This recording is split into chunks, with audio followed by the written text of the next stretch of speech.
we started with this sermon last December, the generation that forgot God. We talk about what happened when a generation during the time of the book of Judges they have forgotten the Lord. So anong nangyari? Lalo sila naging magulo. Pero ang galing ng Panginoon Diyos, kahit na nakalimot sila, nagbibigay pa rin si Lord ng grace, ng pag-asa. And then it was followed by the next Sunday with a message that describe what happens when a nation become like this. So the silence that ends a nation. The silence is the decision not to listen to the Lord. Nag-decide na ayaw makinig kay Lord. Minsan kasi we think that God is not speaking to us, but the reason why we cannot hear God is because we have decided not to listen to Him. So, pero ganun pa rin, nag-end yung sermon natin with a hope that God is actually speaking to us even now, at this very moment. And then, when New Year came, we also talk about what happens when we choose to neglect the things of God. But once again, we ended with in the message, we ended that yes, we are guilty sometimes of neglecting God, His word, and His ways. But thanks be to God. That's why He sent His Son Jesus, so that He can fill up what we cannot. He was able to do what we cannot do. And even now, Jesus can do what we cannot. That's why we need Jesus. And then it was followed by securing values in a shifting culture. Lalo ngayon, alata natin that yung mga dating pwede, ngayon, nagiging pwede. Yung hindi pwede noon, nagiging pwede. Parang ganun. Kaya sinabi ko kanina, things that used to be taboo, ngayon, parang some people are making it normal. And to the consequence, to the bad consequence of people who have decided to do that, to normalize what is abnormal. Tapos next, we talk about building faith at home. So after going through the consequences and then the hope that God gives us, we went back where it should begin. The rebuilding of the nation begins at home, because a nation is composed of one family plus one family and many more. So actually, the Moncada family is a nation. And then another nation, the Valenzuela family, the Garcia, the Gonzales family, the Evangelista family, Pilipinas. Kaya importante talaga na sa bahay nagsisimula ang lahat ang plano ng Panginoon Diyos ay doon ma-restore at ma-nurture. Tapos, last Sunday, we talk about restoring destiny, because God has given us a glorious destiny individually, as a family, and as a nation. How can we do that? Through discipleship. What is discipleship? We were reminded that discipleship is living a life of devotion to God. Basically, it's recognizing God that He is in the center of everything. Not me. Kasi sabi ko nga nung Sunday, ang default setting ng tao, kahit na naging Christian na tayo, kung minsan, ang nakakalimutan natin, na ang bino-worship natin kung minsan, sarili natin. So, that's why we were reminded that Jesus is the center. Tapos we were reminded also sa message last Sunday na hindi lang gusto ni Lord na tayo ay mag-grow, kundi sinama rin tayo na mag-grow din yung mga kasama natin, yung family natin. Amen? So ang galing ni Lord, hindi lang siya concerned sa iyo na maging mas mabuti ka, kundi habang tayo ay nagpo-progress at tinatanggal niya yung mga dapat tanggalin at natututo tayo sa tama, ang sabi ng Panginoon Diyos, kasama ka sa team ko para yung iba din ay magkaroon din ng life of discipleship. So, that's what we have been journeying. Ang prayer goal natin is that where God has planted you, slowly, one step at a time, things can be turned around towards God's direction. If you want to see a Filipino nation changed, it begins with us, with our respective families, and then family plus family and another family, then a nation can be transformed. Amen? So, let's tuloy. na nagiging ano ako na. Greetings lang muna sa mga nasa online. Nag-greet ko na kanina si Sister Tita, hindi ko na-greet. So, Sister Tita, California, greetings. Now, the title of our message today is The Baton of Faith. The Baton. The Baton of Faith, as I will show you some slides. Yung mga nasa sports, you are familiar with the word baton. But before we do that, can we all stand as read our text for today? It is from 2 Timothy chapter 2, verse 2. Before we read, background lang, this was written by Apostle Paul to one of his protege or mentee. Isa sa mga dinidisciple niya, si Timothy. So this was written by Paul to Timothy, but since it was preserved by the Holy Spirit until now, I believe this is also for us. So let's read together. You have heard me teach things that have been confirmed by many reliable witnesses. Now teach these truths to other trustworthy people who will be able to pass them on to others. Yes, Lord, we allow your word to speak to us, to be planted firmly, and to bloom and bear fruit in each one of us as we claim your promise in Isaiah that your word, it will not return to you without accomplishing its purpose. And so, Lord God, we believe that the message today is a purposeful one. It's a privilege for me to be just sharing this. So anoint each one of us, our ears, our lips, in Jesus' name. Amen. Please be seated.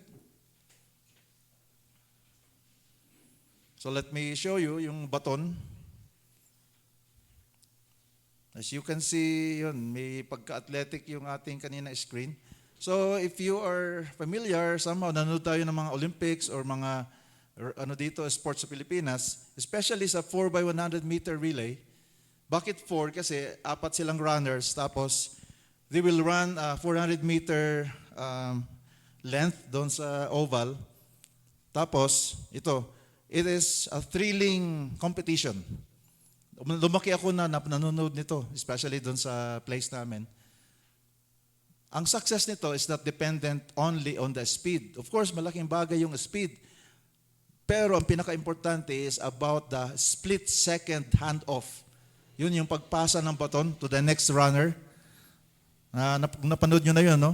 Kasi pag bumagsak yung baton, wala na. Tapos na ang laban. So that small piece of metal determines the success of the race. Next slide, Dominic, please. Ganun din ang ating buhay Kristiyano. The Christian life is like that relay race. We are not running alone. Amen? We are not running alone. The people before us have already run. Yung mga nauna sa atin, they have passed the baton to us, or they are still passing the baton. Nauna na silang tumakbo. Ngayon, ito na yung privilege natin. So it's our turn. Now it's our turn. Even if you've been doing this already, na you have received the baton, magandang reminder sa atin to ngayon na sabihin ko sa sarili ko, it's my turn. Can we say it to ourselves? It's my turn.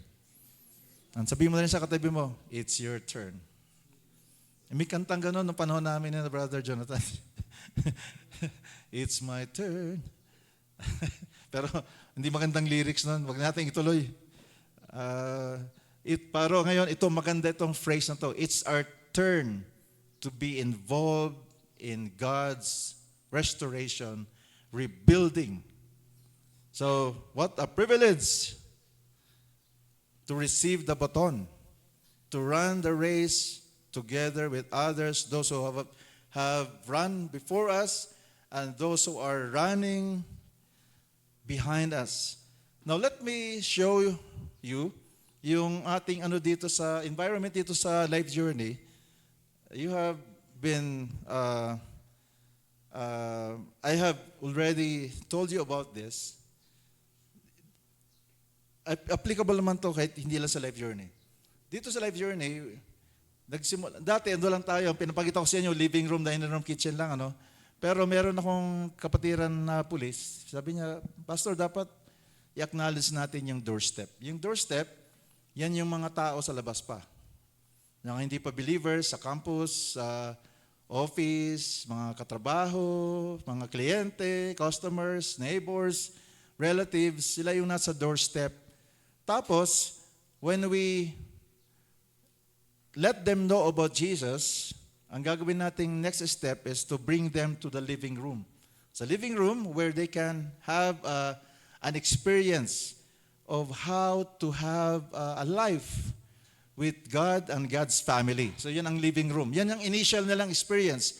Parang sa bahay din natin, sa sala, doon una sila nakakaranas na, kumusta kaya pumasok sa Mungkada family? Tapos, pag patuloy na intentionally we nurture a relationship, we can now invite them to the dining room where they can partake of more blessings. Parang sa bahay, sa living room, usually sineserve natin mga snacks. Pero pagdating sa dining room, lunch na o kaya dinner na. Ganun din sa atin, sa dining room, we offer to that person or those persons more things from the Lord. And then, finally, as they continue to grow, they are now learning to live a life of devotion to God, then they become part of the kitchen team, serving team. So that's our goal, to help people move from the doorstep towards becoming someone who is serving the Lord, part na siya talaga ng Team Jesus. So ang goal natin is everybody is participating in God's kingdom activities. So pag-usapan na natin ano ba yung particular na mga activities. So as we continue with this passing the baton, si Paul, si Apostle Paul, when he was nearing the end of his ministry, nung malapit nang mag-end yung kanyang ministry, he wrote to the young Timothy precisely what we read earlier. In essence, Paul was writing to Timothy, take what I taught you. Take what I taught you and pass it on to the faithful, or pass it on to faithful people who will pass it on again. So, yun yung sinasabi ni Apostle Paul kay Timothy na kung ano man yung natutunan mo sa akin, natutunan ko rin. Maghanap ka ng mga tao na sa tingin mo, pwede na rin pasahan mo. So ganun ang ating usapan ngayon. Again, I'm sure some of you have been doing this, but this 2026, can we make it more intentionally? Dagdagan pa natin yung ating level ng ating pagiging intentional in passing the baton to others. So now, that brings us to a question, how do we make sure the gospel is handed off well? Sabi ko nga kanina, di ba, when we were describing the relay race, kahit na mabibilis pa yung mga runners, pero yung baton, pag hindi na ipasa ng maayos, tapos na yung race. So this is a very crucial part of the relay race. So ganun din sa ating buhay Kristiyano, kailangan ma-settle natin yung tanong na yan, how do we make sure the gospel or the good news that Jesus has come is passed on excellently? So let's begin with the first how. So you have it in your handout, may blank nga lang dyan, para ma-challenge kayo na mag-ano tayo. Let's work together. First is we must receive the truth. We must receive the truth. Kasi we can only give what we have. Napag-usapan natin to, di ba? Many times we desire to be a blessing to others, but we can only bless them with the blessing that we have received from God before. Sabi nga ni Paul, you have heard me teach things that have been confirmed by many reliable witnesses. So kailangan tayo muna, willing tayo na tanggapin din yung truth, the things that have been confirmed by other believers also. Yun ang una muna. Yun ang prerequisite in order for us to be able to pass on or disciple others, to show them how to live a life of devotion to God. Tayo mismo, are we sure that we have received the things of God and it is part of our lives? Or yung mas present na form ng tanong, are we truly receiving the truth of God's word? Or are we only hearing what is comfortable? I admit that some years ago, iniiwasan ko yung mga part ng Bible na ayaw ko. Para sa mga hindi pa narinig to, yung I was still in Metro Manila, I was working in Metro Manila. Actually, nag-study pa yata ako noon. I received yung small Bible from the Gideons, yung pocket Bible. So, dala-dala ko yon. Pero, I would make sure na pag binuksan ko, hindi ako matapat sa Book of Revelation. Kasi sa Book of Revelation, nakalagay doon, di ba, na sa end times, yung mga hindi naniwala sa Panginoon, mararanasan nila ang consequences na wala silang Diyos na takapagligtas at Panginoon. Kaya pag binubuksan ko yun, ang nakikita ko doon yung consequences. Kaya ayaw ko yun. Kaya ang purpose na lang ng aking pocket Bible ay ginawa kong parang anting-anting. Na para kung saan ako, may dala kong Bible. Parang panglaban. Di ko alam paano, basta at least may dala ako. Pero di ko nga lang binubuksan kasi yun, namimili ako ng gusto kong basahin. So, well, it can happen. It can happen to people, even with believers.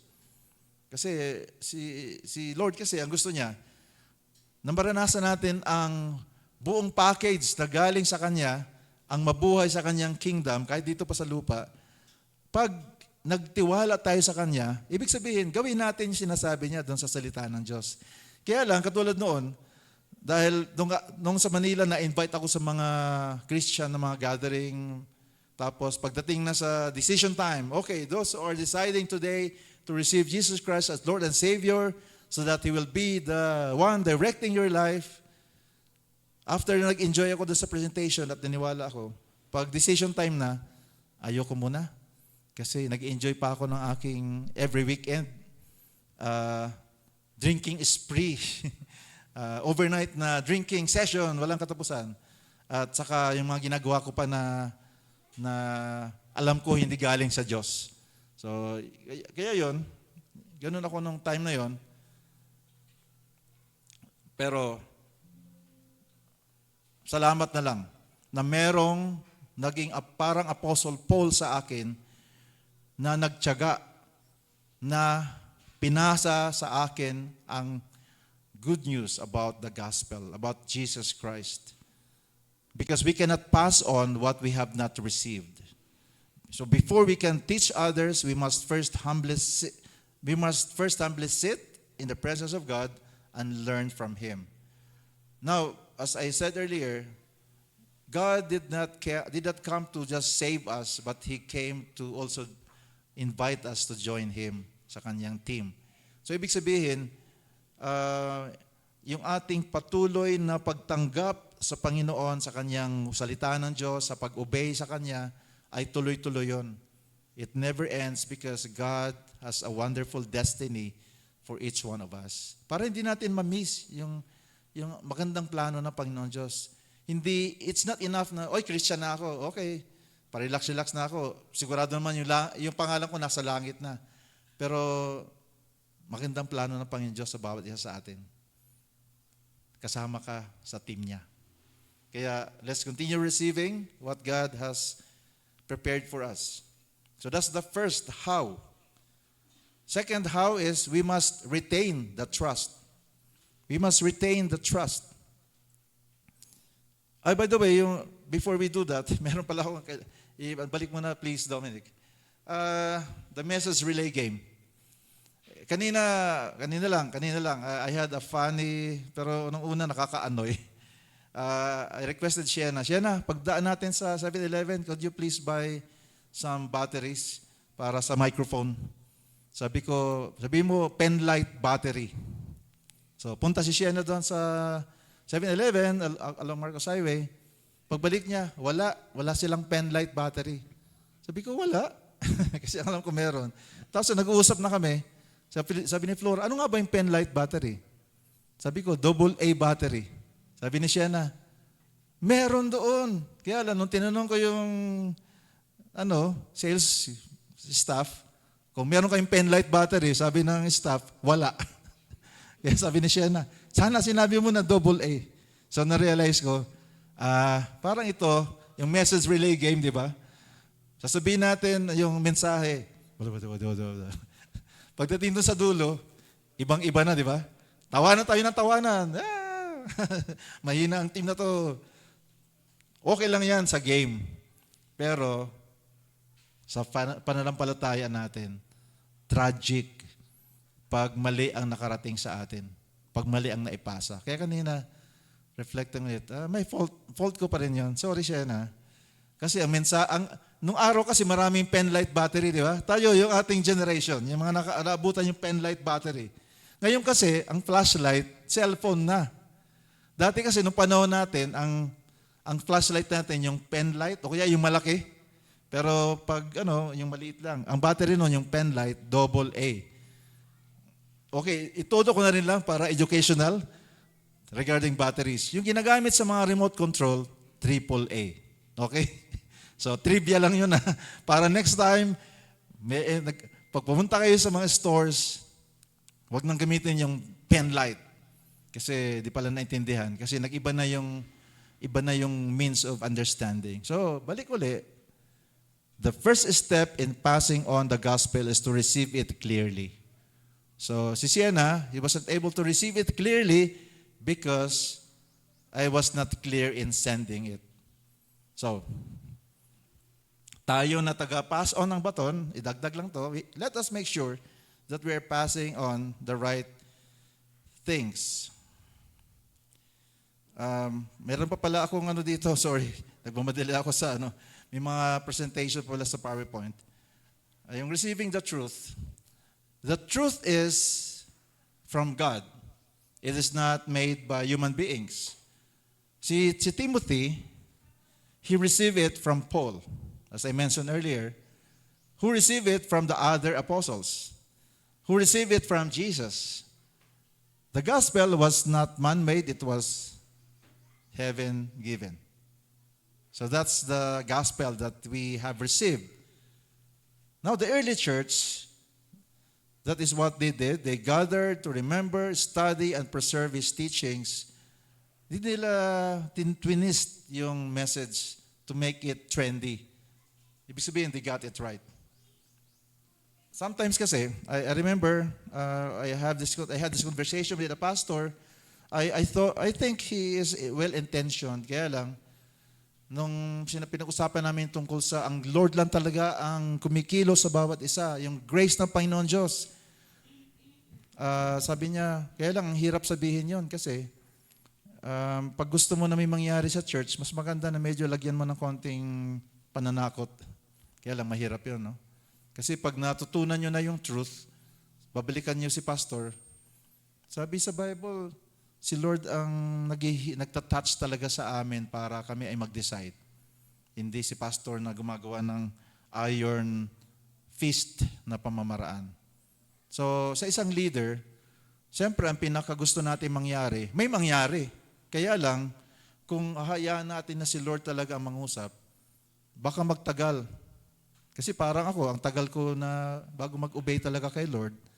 Kaya para sa nagmamadali na leader, pwedeng matempt na medyo takutin ko ng konti yung mga taga-church. O pag di kayo pumunta sa Sunday, matatanggal ang pangalan nyo sa Lamb's Book of Life. Pwedeng gawan ko ng konting twist, pero hindi pwedeng ganun eh. I will be accountable to God, and later on, when you find out the truth from the Bible, wala na kayong trust sa akin. Kaya, let the Lord be the one enthroned. Sige, Dominic. So sabi nga ni Paul kay Timothy, you cannot pass on, in a way, this is what Paul was saying, conveying to Timothy, you cannot pass on what you haven't received. Before we can teach others, we must first sit humbly and learn from God. So that's the invitation from to us.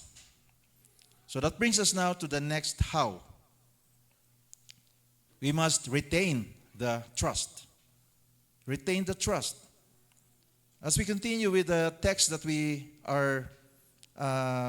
read earlier, yun ang ating basis ng ating message ngayon. In the second part of verse 2 of chapter 2 of 2 Timothy, ang sabi doon, commit this to faithful men. In your handout, ang translation na kasi na to, New Living Translation, now teach these truths to other trustworthy people. So in essence, ganun din to, teach this, ang ano pa rin ito, ang ibig sabihin, you can only pass this on to people that, or rather, you are committing. Kaya mo sila pinili na sa kanila mo ituro kasi you believe that they can be trusted. So, commit. Yung commit na word, nandito, it's something like this. Yung word na commit means to entrust something valuable. Like a bank manager giving you the keys to the vault. In case meron kayong gold na nakatago, pag binigay sa iyo yung susi ng vault, or yung bank manager giving it to one of his subordinates, here's the key to the vault.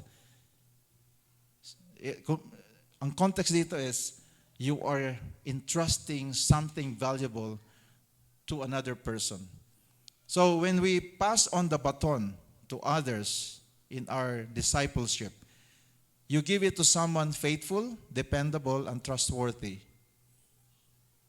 Because God has handed to us the keys to the greatest treasure, the gospel. Kaya yung gospel, yung good news of the Lord Jesus Christ, it's a very valuable treasure. That always reminds me of this testimony of a Christian believer from China. He wrote this book, and I've read it many years ago. Iyak ako ng iyak. Kasi sa underground churches ng China, mahirap sila magkaroon ng copy ng Bible. Kaya nga si na Flora noon, when they were invited to a prayer conference in Hong Kong, kasama sa kanilang itinerary ay tatawid sila sa new territory ng China. Tapos, mag-i-smuggle sila ng Bible. Baka marinig ng mga Chinese. Nag-i-smuggle sila ng Bible. Kumwari turista. Pero actually, bidala silang Bible. So, yun ang ginagawa nung time na yun. Hanggang ngayon, ginagawa pa rin. So because the Bible is a treasure in the Chinese underground church, para magkaroon sila ng kopya ng Bible passages, ginagamit nila yung kanilang dugo. Especially those that Christians that have been imprisoned. Wala namang ink na available. So, tapos basta yung mga available na pwedeng pagsulatan, yung kopya niya na na-smuggle sa loob ng kilukulungan, i-write niya, i-kopya niya ngayon using their own blood. Kaya naiyak ako kasi in the Philippines, we have plenty of Bibles, but sometimes we can just take it for granted, Kaya ako naiyak kasi sa atin, we have all the freedom to have Bibles. We can buy Bibles. We can have free Bibles. By the way, may isang Bible dyan na sino gusto ng Bible, mamaya meron doon. Dalawa. Yung isa New Testament lang, meron naman yung kompleto. So, the gospel is a very valuable treasure. Kaya, pag niyaya ka ng isang Christian na, can I journey with you and entrust to you the things of God? That is a privilege. Ang question dito is, are we living in a way that shows we can be trusted with God's truth? That's a reflection question. Hindi para mag-eliminate, kundi para lang, am I really walking or have I decided that I will receive all the things from God? So next, please, Dominic. Let me just review a little bit. Early, many years ago, during the Reformation time, kasi nagkaroon na nun ng Christianity. After the apostles and many others followed, there were churches, kaya lang along the way na na-dilute ang church, ang doctrine. That's why this Son of God, si Martin Luther, he was an ordinary person. It's just that during his time, he decided to become a servant of God. And then he realized that the message that are being passed on to other people, hindi na accurate, hindi na galing sa Bible talaga.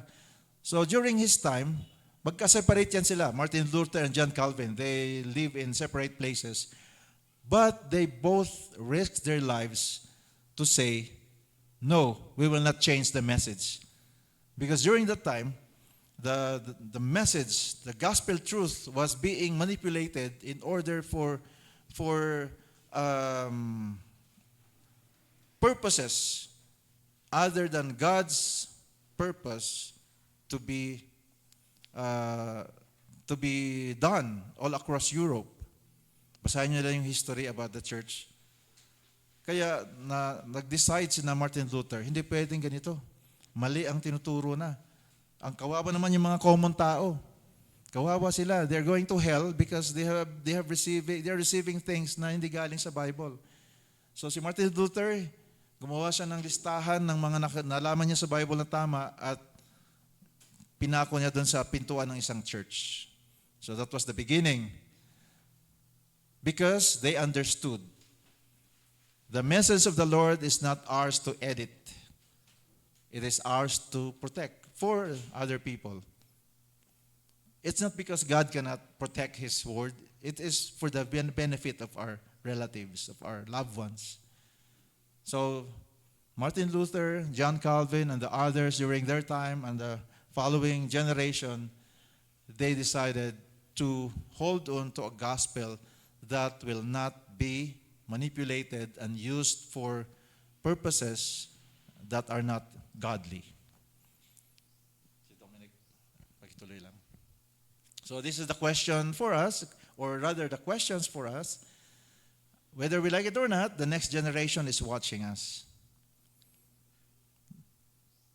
Kaya yung mga anak natin, mga apo natin, they are watching us. Kumusta kaya si Pops? Yan tawag sa akin ng mga apo eh.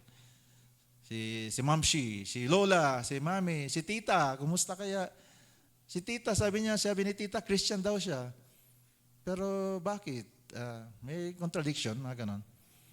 Okay lang na magkamali tayo every now and then, no? Ang magandang makita nila, oy, si Pops, may sinabing mali, pero nung naraman niya na mali, humingi siya ng forgiveness. Ayun, actually, mas magandang testimony yun kaysa sa parang si Pops hindi nagkakamali. Ayun, mali yun. Pero pwede rin makita nila na sometimes we make a mistake and then we decide na makorek tayo. If they see hypocrisy, yun, the baton will fall. Ay, mga hypocrite. So, bagsak ang baton. Ayaw nilang tanggapin. But if they see integrity and faithfulness, ako ang sasalong ng baton na yan. Sige, susunod ako. Tapos, next is, are we living in a way that shows we can be trusted with God's truth? So, yun yung question kanina. that I earlier uh, through. So next, how? Is, as we have read earlier in the passage, we must release to teachers. Paul ended with this passage from 2 Timothy chapter 2, verse 2, with this: people who will be able to pass them on to others. People who will be able to pass them on to others. So that's the second part of verse 2 of chapter 2. Ibig sabihin, the gospel was never meant to stop with us. Kaya mga kapatid, hindi pala hanggang sa iyo lang ang gospel. Ay, nashare na ako ng aking kaibigan, ni Pastor. Okay na, praise God, I am a believer of the Lord Jesus Christ. When Jesus comes again for the second time, I am surely going to meet Him. Yay, thank you Lord, hallelujah. Hindi lang doon pala tayo. Wait, there's more. Ito ngayon ang mensahe dito. Dapat i-release natin to others at tayo rin maging willing na i-release sa atin. So ang tanong ngayon dito sa part na to is, siguro, bako yung tanong. Dominic, ano muna, yung next. Si Apostle Paul, as he was mentoring Timothy, si Timothy, hindi siya ang finish line. Si Timothy, isa rin siya sa runner. Tumatakbo din siya.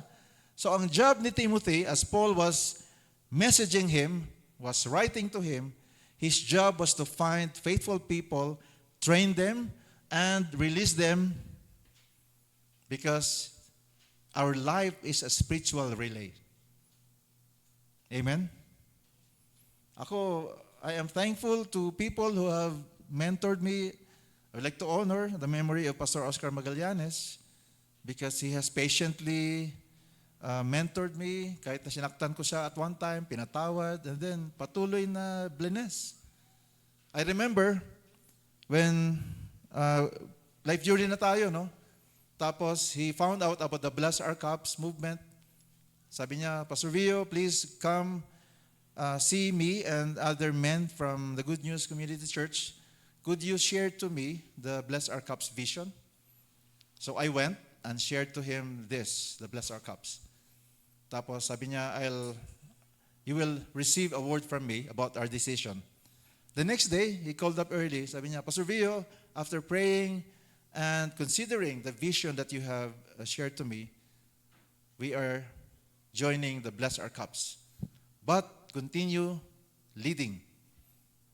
We are supporting you. We are behind your leadership. But we are 100% part of this.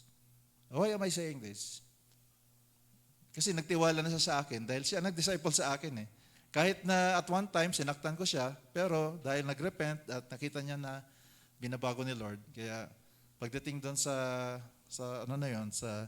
ministry, hindi siya natakot na I will submit to you.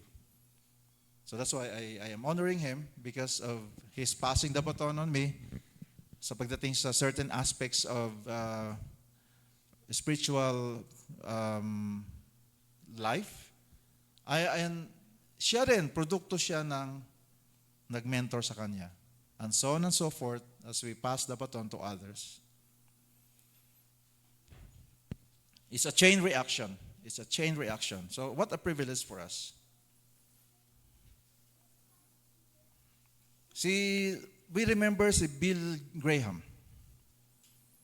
Si Bill Graham, he became a well-known evangelist. He was even able to share the gospel to the late Queen Elizabeth of England. Si Bill Graham, he preached to millions, but he also mentored younger leaders. Kasi alam niya na ang success ay nasusukat sa continuity. Sabi nga niya, one generation's flame must light the next. Si Bill Graham, he did not just run his race. He made sure others were ready to run their race also. So that is our calling, mga kapatid. So, hand it off. So, next slide, Dominic.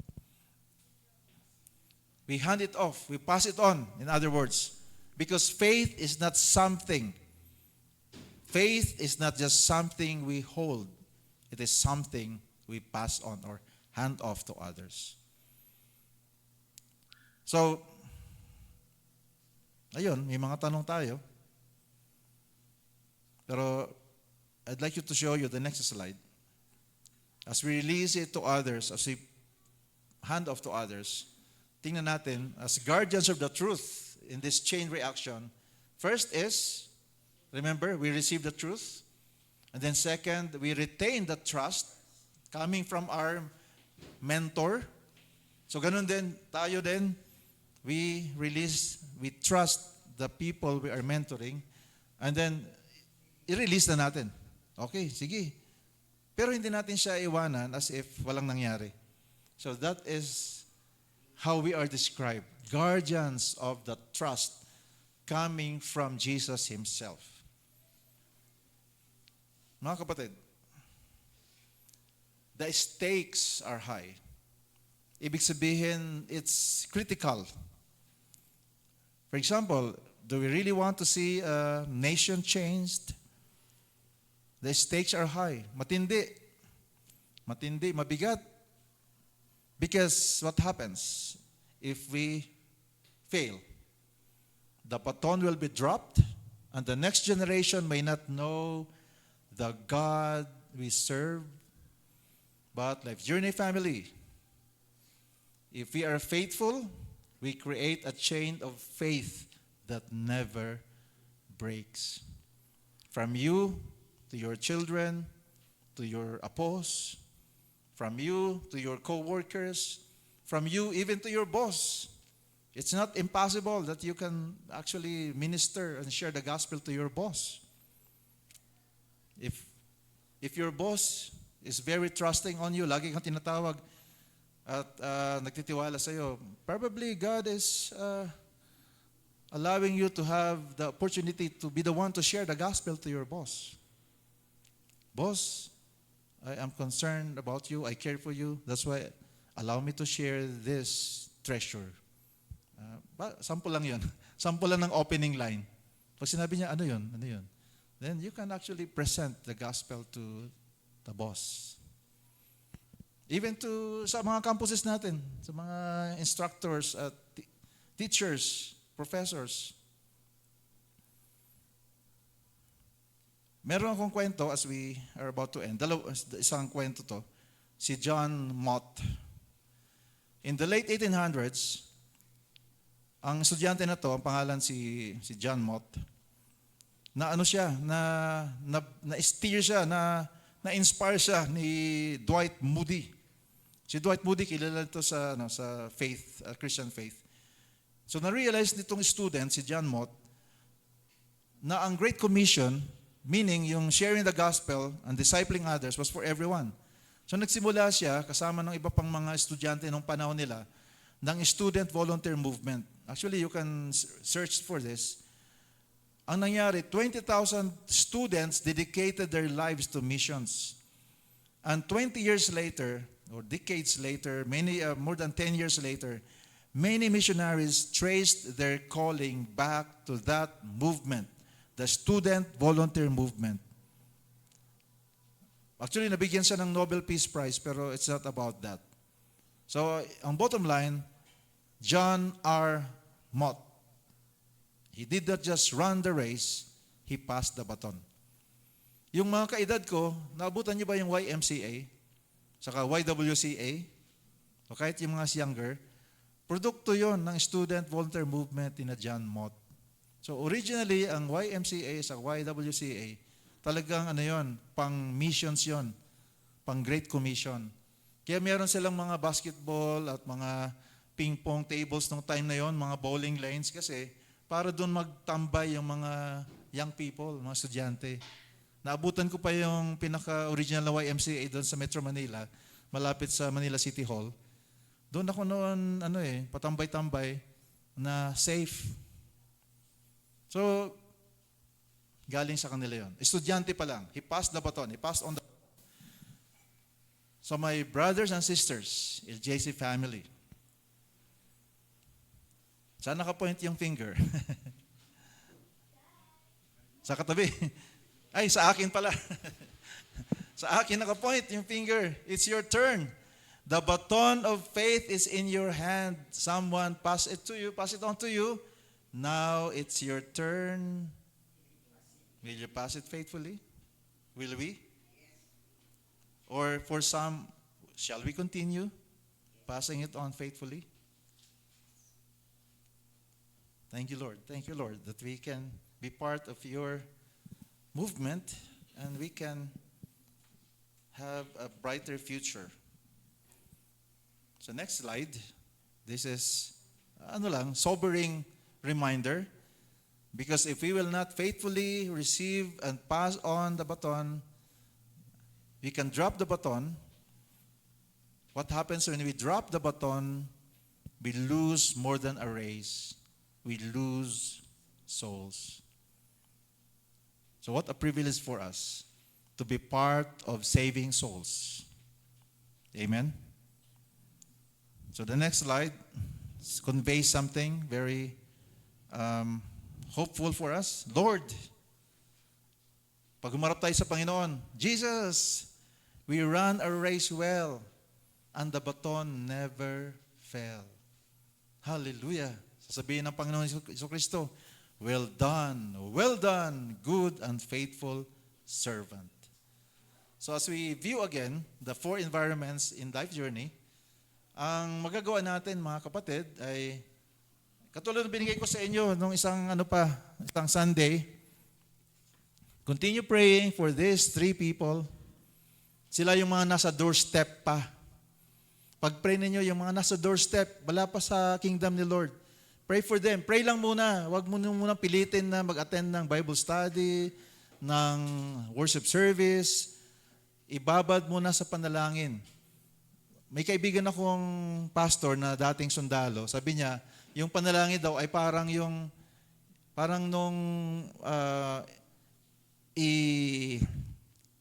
balikan natin yung mga giyera. Punta natin yung giyera.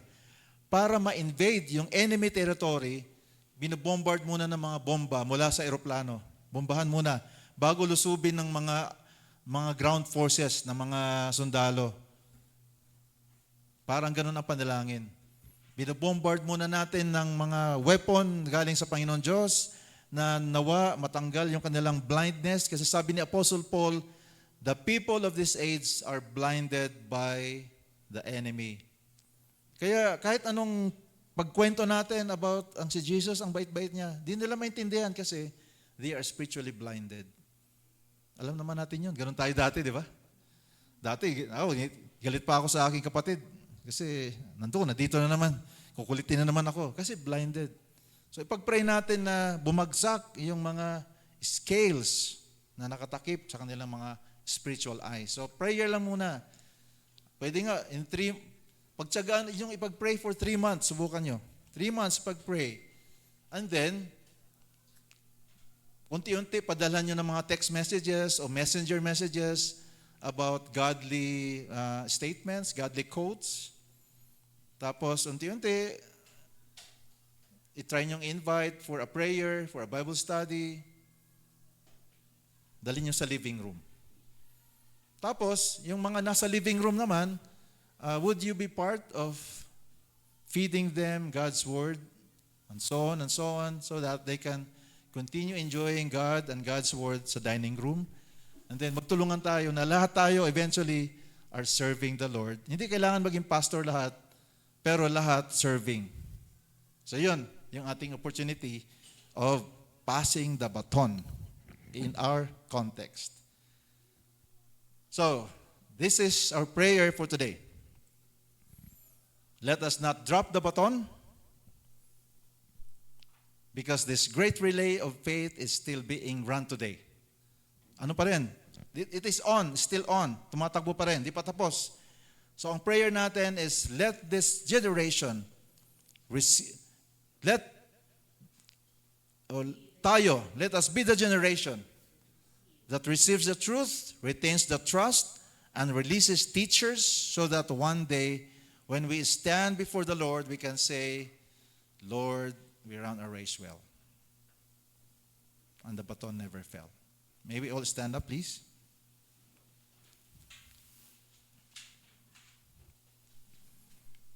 Heavenly Father, we thank you, Lord, that you have chosen us to pass on what we have received ultimately from you, but you used certain people down the line so that the good news have reached us, that have reached me, have reached every one of us. And so, God, cause us, Lord, to be faithful. We admit, Lord, that without your power, without your presence in us, we cannot be a good passer of the baton. But Lord, thank you that because of your presence among us, we can be that mentor, that encourager to others so that they too can be someone that can be trusted to also in turn pass it on to others also. So God,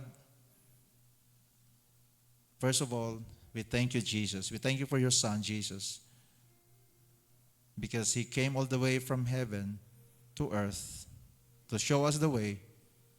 He is the way, so that we can be with you, Father. So this morning, God, as we continue, Lord, to celebrate your faithfulness upon us, let it be that we will be found faithful as we follow you continually, walk with you, and listen to you, and lovingly trust you in everything that you want us to do. Lord, we trust you. We trust you today.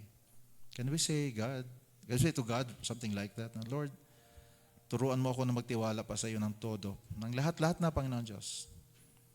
Lord, sa puso ko, meron pang mga bahagi ng puso ko na medyo nag-hold back. Pero Lord, turuan mo po ako, palakasin mo ako, Panginoon Diyos, na lahat ng sulok ng aking puso ay walang ibang laman kundi ang presensya mo, Panginoon. Patawarin mo ako, Panginoon Diyos, na kung minsan pinipili ko lang ang gusto kong gawin sa pinapagawa mo, Lord, dahil hindi comfortable, Lord eh. Pero Lord, give me enough strength that comes from you so that finally, Lord, magawa ko na, Panginoon Diyos, yung pinapagawa mo na alam ko naman na dapat kong gawin. Kaya salamat, Lord, for the second opportunity, the second chance na binibigay mo sa amin, sa akin, Panginoon Diyos, na magtiwala sa inyo ng lubusan.